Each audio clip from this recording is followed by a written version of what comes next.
काय सांगाल तुम्ही, आज आदिशक्ती मुक्ताईच्या दर्शनाला अतिशय सुमुहूर्त काढून आलेले आहेत? आज आषाढी एकादशी. खरं तर आपल्या माध्यमातून मी सर्वांनाच आषाढी एकादशीच्या खूप खूप शुभेच्छा देते.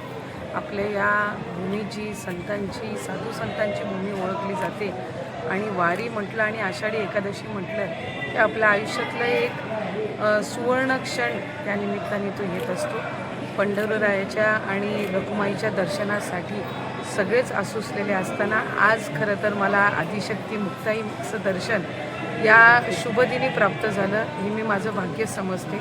या निमित्ताने तिच्या चरणी प्रार्थना करत असताना सगळ्यांच्या सुखसमृद्धीसाठी मी प्रार्थना केली आणि जे जे आत्तापर्यंत त्या ठिकाणी दिलं त्याबद्दल तिचे ऋण व्यक्त केले आणि नक्कीच प्रार्थना करते की सगळ्यांना निरोगी आयुष्य मिळावं आणि सुखसमृद्धी आपल्या राज्यामध्ये, आपल्या भूमीमध्ये नांदावं. काही राज्यामध्ये जसं दिल्लीला जंतर मंतरवर आंदोलन झालं तसं राज्यामध्ये सुद्धा युवक हे आंदोलन करत आहेत. काही महिलांवर दिल्लीप्रमाणे काही घटना मुंबईमध्ये काल घडली, त्या संदर्भात तुम्ही तुमच्या विभागाचे मंत्री म्हणून काय सांगाल?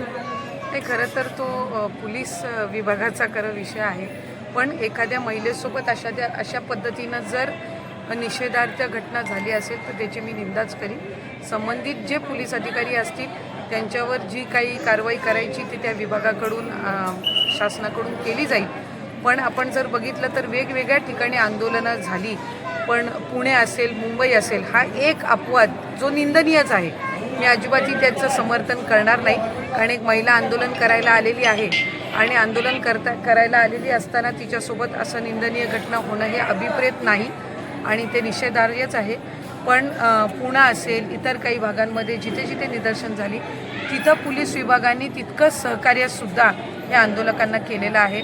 याचा अर्थ असा की पोलीस विभागसुद्धा वेगवेगळ्या याच्यातून आंदोलन असेल, काही जिथं मोर्चे काढण्यात आले किंवा काय, तिथं स्थानिक प्रशासन म्हणून, पोलीस प्रशासन म्हणून सुद्धा अधिकाधिक सहकार्य करण्याची त्यांची भूमिका राहिलेली आहे. एक ठराविक अधिकारी ज्यांच्याकडनं हा निंदनीय प्रकार झालेला आहे त्याच्यामुळे आपण संपूर्ण पोलीस विभागाला त्या ठिकाणी दोषी धरू शकत नाही आणि आंदोलकांनी ज्या ज्या काही मागण्या त्यांच्या केलेल्या आहेत त्या संदर्भामध्ये केंद्र सरकार तर योग्य ती पावलं उचलतच आहे. त्यातला सर्वात सकारात्मक मार्ग असतो आणि ती अवलंबून आपण अधिकाधिक आपली जी शैक्षणिक व्यवस्था आहे किंवा नीटच्या संदर्भातला जो मूलभूत ज्याच्यासाठी आंदोलन करण्यात आलेलं आहे त्या संदर्भात चर्चा करून ते आणखीन सुस्थितीत आणि आणखीन सुधारवण्याचा पुढच्या पिढीसाठीचा प्रयत्न हा आपण एकत्रितपणाने त्या ठिकाणी केला पाहिजे, असंच माझं. रोहिणीताई खडसे, ज्या महाराष्ट्र प्रदेश महिला काँग्रेसच्या, एक शेवटचा प्रश्न ताई, की त्यांनी या ठिकाणी मागणी केलेली आहे की 3,541 कोटी रुपये हे लाडक्या बहीण योजनेवर खर्च झालेले अतिरिक्त, काय सांगाल ताई याच्या संदर्भात? तर या होत्या आदिती तटकरे, ज्या राज्याच्या महिला बाल कल्याण विकास विभागाच्या मंत्री आहेत.